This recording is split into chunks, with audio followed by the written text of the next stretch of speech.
the world within Los Angeles County when he was the pastor for the Thai church, and was moderating their session for a long time. So Tom was a world traveler, both literally for much of his life, and then even here when he moved to California. A life of traveling is a wonderful life, but a complication, a difficulty of living a life as a traveler is that you have to say goodbye quite often.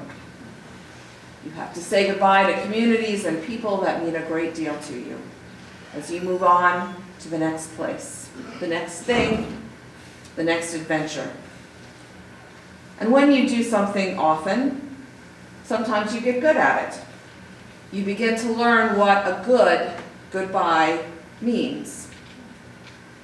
And I think that those of us who have had Tom say goodbye to us in some point in our lives, in some juncture in our lives, know that he knew that a good goodbye is full of love, full of celebration, and also usually perhaps some final words of advice. A legacy giving, if you will. A desire that the sharing, the relationship, the growing that you have done together will continue. Well, just like Tom Duggan, St. Paul was also a world traveler. For his day, for sure. The traveling that he did in the Mediterranean region was often the known world of that day. He never made it to Thailand or Paris, but there are scholars who think he may have made it to Spain at one point.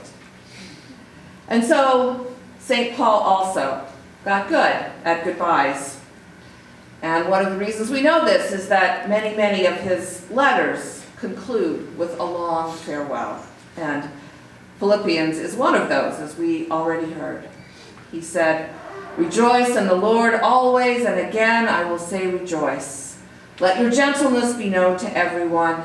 Do not worry, but in everything with prayer give thanks, and the peace of God will be with you always. And whatever you do, think on these things, and the peace of Christ will be with you."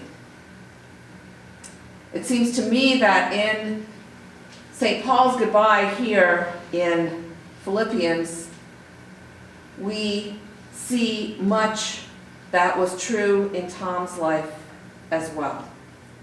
Much that was part of the legacy that he is living with us, that he would want us to continue to embody as we continue our travels through the world, whether that be a very circumscribed traveling.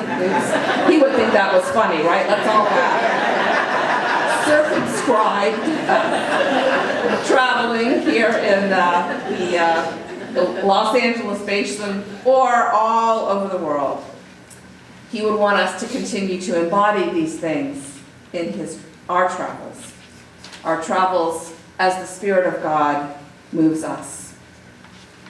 Paul urges the believers in Philippi to be joyful, just as Tom offered such joyful hospitality to so many in so many places, as we have heard the stories already today. People that remember the church in Paris remember joyful hospitality while he was there, and that was a legacy that he continued at that church. People at the church in Thailand remember joyful hospitality, simply the ability to create that joyful atmosphere. Paul encourages in his farewell the believers in Philippi to be gentle. When I first arrived at Claremont Presbyterian Church in the spring of 2006, I heard over and over again how Tom's gentle strength was so completely and entirely important to that congregation after they had gone through a difficult time. And that it was Tom's gentle strength that in many ways sort of righted the ship and got it heading back in the right direction at that time.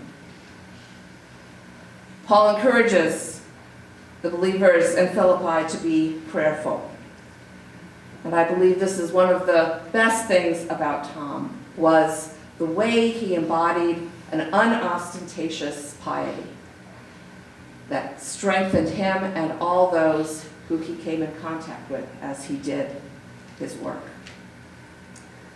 And then finally, St. Paul encouraged the believers in Philippi to be thoughtful, and we have already heard from those who shared remembrances today that his thoughtfulness, the way he approached ministry with deep, deep thoughtfulness for his sermons, and the way he approached church administration, and the way that he approached mentoring others, that was very important to him.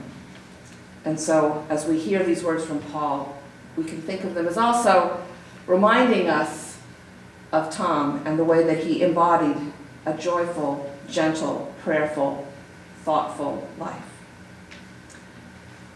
But one of the things we always celebrate when we come together as Christians to remember someone who has died after running the race and living the faith, we remember that the farewell is not a complete and entire farewell or goodbye. When a friend of mine died not too long ago, a few years ago, those who visited him in the final days of his life remembered that he said to them as they were leaving, "This isn't goodbye, you know, I will see you at the table." I will see you at the table. And he meant, of course, the table, the communion table, around which we gather, and which in our Christian faith we believe is a place where the whole communion of saints gather, whenever and wherever the body of the faithful gathers around that table.